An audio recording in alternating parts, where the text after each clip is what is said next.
우리 하나님 말씀 같이 보겠습니다. 구약성경 열왕기상 1장 1절 말씀부터 우리 10절 말씀까지 한 목소리로 같이 읽겠습니다. 다윗 왕이 나이가 많아 늙으니 이불을 덮어도 따뜻하지 아니한지라. 그의 시종들이 왕께 아뢰되 우리 주 왕을 위하여 젊은 처녀 하나를 구하여 그로 왕을 받들어 모시게 하고 왕의 품에 누워 우리 주 왕으로 따뜻하시게 하리이다 하고 이스라엘 사방 영토 내에 아리따운 처녀를 구하던 중 수넴 여자 아비삭을 얻어 왕께 데려왔으니 이 처녀는 심히 아름다워 그가 왕을 받들어 시중 들었으나 왕이 잠자리는 같이 하지 아니하였더라. 그때에 학기스의 아들 아도니아가 스스로 높여서 이르기를 내가 왕이 되리라 하고 자기를 위하여 병거와 기병과 호위병 50명을 준비하니 그는 압살롬 다음에 태어난 자요 용모가 심히 준수한 자라. 그의 아버지가 내가 어찌하여 그리하였느냐고 하는 말로 한 번도 그를 섭섭하게 한 일이 없었더라. 아도니아가 스루야의 아들 요압과 제사장 아비아달과 모의하니 그들이 따르고 도우나 제사장 사독과 여호야다의 아들 브나야와 선지자 나단과 시므이와 레이와 다윗의 용사들은 아도니아와 같이 하지 아니하였더라. 아도니아가 에느로겔 근방 소헬렛 바위 곁에서 양과 소와 살찐 송아지를 잡고 왕자 곧 자기의 모든 동생과 왕의 신하 된 유다 모든 사람을 다 청하였으나 선지자 나단과 분하야와 용사들과 자기 동생 솔로몬은 청하지 아니하였더라. 아멘. 우리 앞에는 두 가지 길이 있습니다. 하나는 하나님의 뜻을 따라가는 길입니다. 성도는 마땅히 하나님의 뜻을 따라가야 할 줄로 믿습니다. 오늘 4월 1일이죠. 우리가 3월 마지막 고난주간 부활절을 지냈는데 벌써 4월입니다. 제가 어제 밤에 이렇게 만석공원에 나가 보니까 드디어 이 벚꽃이 벌써 폈더라고요. 이번 주 한 주 지나면 이제 거의 끝날 것 같은데 여러분 꽃 구경 많이 하시기 바랍니다. 지금 아니면 언제 또 꽃 구경하겠습니까? 좋은 계절입니다. 기도하기 좋은 계절입니다. 아멘. 기도하기 좋은 계절이고 또 말씀 받고 또 말씀 읽기 참 좋은 계절인데 이번 4월 한 달도 하나님의 뜻 가운데 힘있게 승리하시기를 주님의 이름으로 축복합니다. 자, 한 가지는 주님의 뜻을 따라 하나님의 뜻을 따라 사는 길이고 또 한 가지는 뭡니까? 하나님의 뜻이 아닌 내 뜻대로 사는 길입니다. 자기의 욕심을 따르는 길은 성공적인 인생을 사는 것처럼 보이지만 어떻습니까? 그 결과는 참혹합니다. 왜 사람들이 하나님의 뜻을 따라 살지 않습니까? 하나님의 뜻을 따라 사는 것보다 내 뜻대로 사는 것이 더 성공할 것 같으니까, 더 좋을 것 같으니까 하나님의 뜻을 저버리고 내 뜻대로 사는 것이 아니겠습니까? 오늘 다윗의 아들 아도니아는 어떤 삶을 살았습니까? 자기의 욕심을 따라 살았습니다. 아도니아가 하나님의 뜻을 거역하는 어리석은 선택을 하게 된 이유가 무엇입니까? 이를 통해 우리가 깨달아야 하는 것이 무엇입니까? 첫째로 아도니아는 자만심에 빠져 어리석은 길을 가게 됩니다. 다윗 왕은 이제 늙어서 더 이상 왕의 역할을 감당하기 어려운 처지가 되었죠. 1절 말씀을 다시 보세요. 다윗 왕이 나이가 많아 늙으니 이불을 덮어도 따뜻하지 아니한지라. 아멘. 나이가 많아졌습니다. 이제 더 이상 이 자신의 왕권을 제대로 행사하기 어렵게 된 것이죠. 그러자 다윗 가문에는 자연스럽게 후계자 문제가 대두가 되었습니다. 이제 다윗 왕이 죽고 나면 누가 이 다윗의 다음을 다윗을 이어서 왕이 될 것인가 후계자의 문제가 생긴 것이죠. 그 중에서도 아도니아는 자신이 가장 적합한 후계자라고 확신하며 발빠르게 행동합니다. 그는 자신이 마치 이미 후계자가 된 것처럼, 후계자로 내정된 것처럼 왕의 권위를 나타내는 병거를 마련하고 50명이나 되는 호위병들을 거느리고 다녔습니다. 5절 말씀 우리 한번 같이 읽겠습니다. 그때에 학기스의 아들 아도니아가 스스로 높여서 이르기를 내가 왕이 되리라 하고 자기를 위하여 병거와 기병과 호위병 50명을 준비하니. 아멘. 자, 스스로 높여서 뭐라고요? 내가 왕이 되리라. 그러면서 병거와 기병과 호위병 50명을 대동하면서 다녔습니다. 그가 하나님의 뜻과 상관없이 이처럼 기세등등하게 행동하게 된 이유가 있죠. 무엇입니까? 첫째는 압살롬 다음으로 왕권을 물려받을 첫 번째 서열이었기 때문입니다. 두 번째는 자신의 야심을 뒷받침해 줄 수 있는 든든한 지지자들이 있었기 때문이지요. 막강한 군사력을 갖추고 있는 요압과 사람들에게 또 존경받는 제사장 아비아달이 이 아도니아의 편에 서 있었습니다.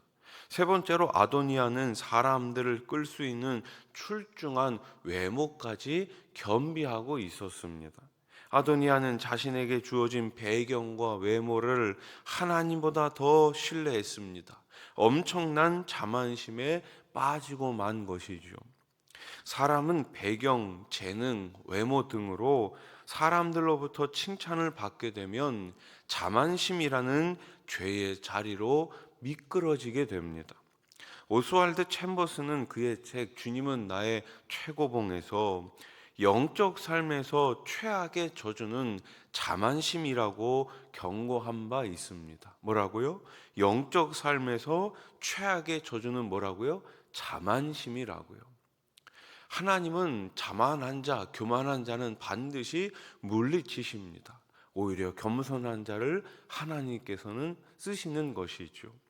자만심은 우리를 하나님의 뜻을 외면하는 어리석은 선택으로 이끌 수 있음을 우리는 언제나 기억해야 합니다.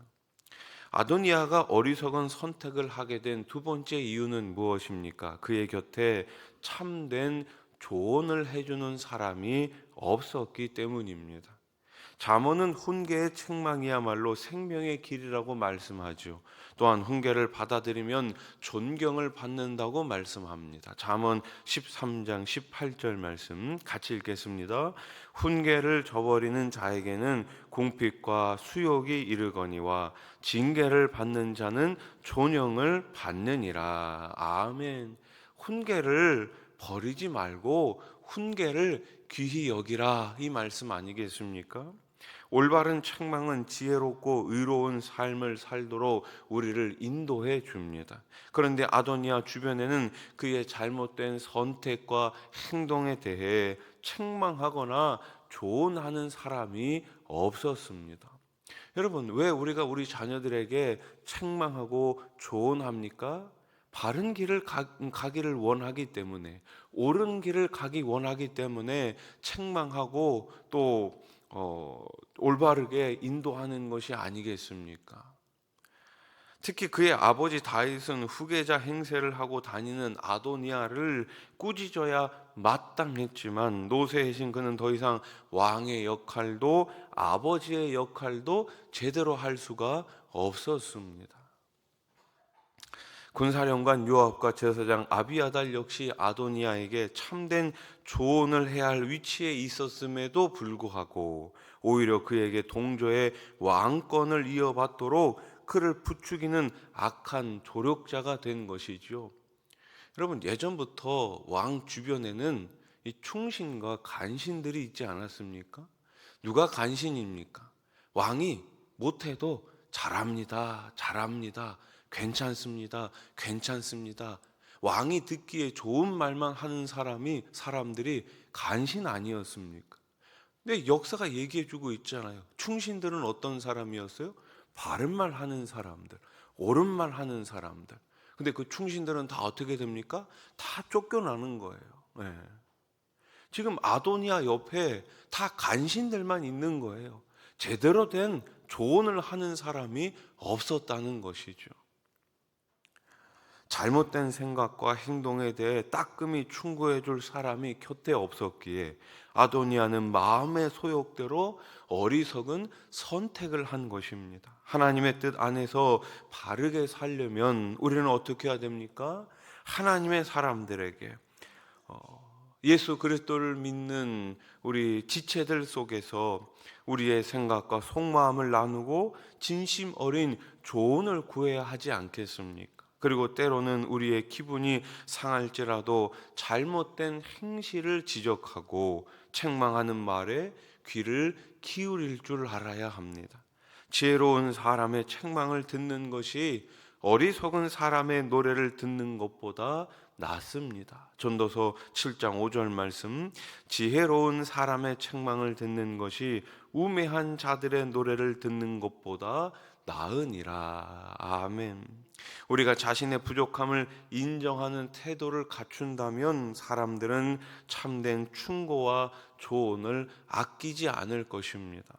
하나님은 지금도 교회 경건한 지체들을 통해 하나님의 음성을 들려주길 원하십니다. 마음을 낮추고 귀를 열고 하나님의 말씀을 끝까지 청종하시기 바랍니다. 말씀을 정리해 봅시다. 우리가 하나님의 백성으로서 어리석은 길을 가지 않는 비결은 자만심을 버리는 것입니다.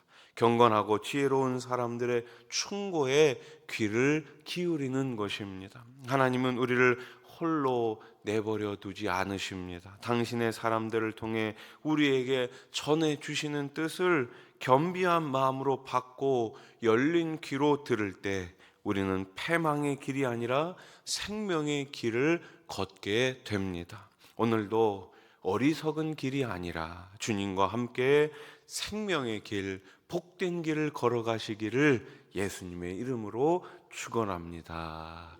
기도드리겠습니다. 하나님 아버지, 4월의 첫날입니다. 지난 3월도 하나님의 은혜 가운데 지냈습니다. 4월도 하나님과 함께 어리석은 길을 가는 것이 아니라 주님 뜻 가운데 생명의 길, 복된 길을 걷게 해 주시옵소서. 말씀이 우리들에게 책망하고 있습니까? 그 말씀을 더욱 사랑하게 해 주시옵소서. 성도들 안에서, 교회 안에서 서로가 서로에게 위로하고 격려하고 조언하면서 함께 하나님 열어놓으신 그 생명의 길을 걸어갈 수 있는 우리 수원아산 교회가 되게 해 주시옵소서. 크고 작은 모임을 통하여서 셀 모임과 또 전도의 모임을 통하여서 그 안에서 하나님의 말씀을 듣고 하나님의 뜻을 따라가는 우리 소그룹들이 다 되게 해 주시옵소서. 세워주신 우리 리더들을 기억하여 주시어서 늘 성령의 충만함을 더해 주시고 셀을 통하여서 놀라우신 하나님의 역사를 함께 기대하며 바라보며 기도의 응답이 넘치는 우리 소그룹이 되게 해 주시옵소서. 우리 자녀들을 기억하여 주시옵소서. 예수 안에서 예수 십자가를 사랑하는 우리 자녀들 다 되게 해 주시옵소서. 세워주신 우리 장로님들과 권사님들과 안수 집사님들, 남녀 서리 집사님들, 찬양대 셀리더 교사, 차량으로 주차로 안내로 청소로 방송으로 또 식당에서 재정으로 청소로 수고하는 우리 모든 일꾼들에게 하늘의 신령한 은혜를 더하여 주시고 매일매일 주님 사랑하는 마음이 가득 넘치게 해 주시옵소서. 서로 위로하고 서로 사랑하고 서로 용납하고 서로 함께 하나님 나라를 위하여서 달려가는 귀한 일꾼들 되게 해 주시옵소서. 특별히 우리 교육자들에게 성령의 능력을 더하여 주시고 강단에 서서 말씀을 선포할 때마다 하늘의 위로와 하나님께서 주시는 그런 능력이 나타날 수 있도록 우리 하나님 역사해 주시옵소서. 병상에 계신 분들을 기억하여 주시고 이 시간 찾아가 주셔서 어루만져 주시어서 깨끗이 치료해 주시옵소서. 연로하신 어르신들 마음 가운데 외롭지 않도록 우리 성령님께서 늘 인도해 주시고 그 마음 가운데 천국의 소망 가운데 늘 살게 해 주시옵소서. 경제적으로 어려운 성도님들이 있습니다. 또 일터 가운데 기업 가운데 어려움을 겪고 있는 분들이 있습니다. 우리 하나님 경제적으로 어려움이 없도록 늘 책임져 주시고 필요한 것들을 채워 주시옵소서. 이 나라 이 땅을 긍휼히 여겨 주시고 세우신 대통령과 유정자들이 하나님을 두려워하는 마음으로 정직하게 나라를 잘 이끌어가게 해 주시옵소서. 4월 21일 또 총선을 앞두고 있습니다. 지역을 살릴 만한 이 일꾼들이 올바르게 선택되게 해 주시옵소서. 예수님의 이름으로 기도드립니다. 아멘.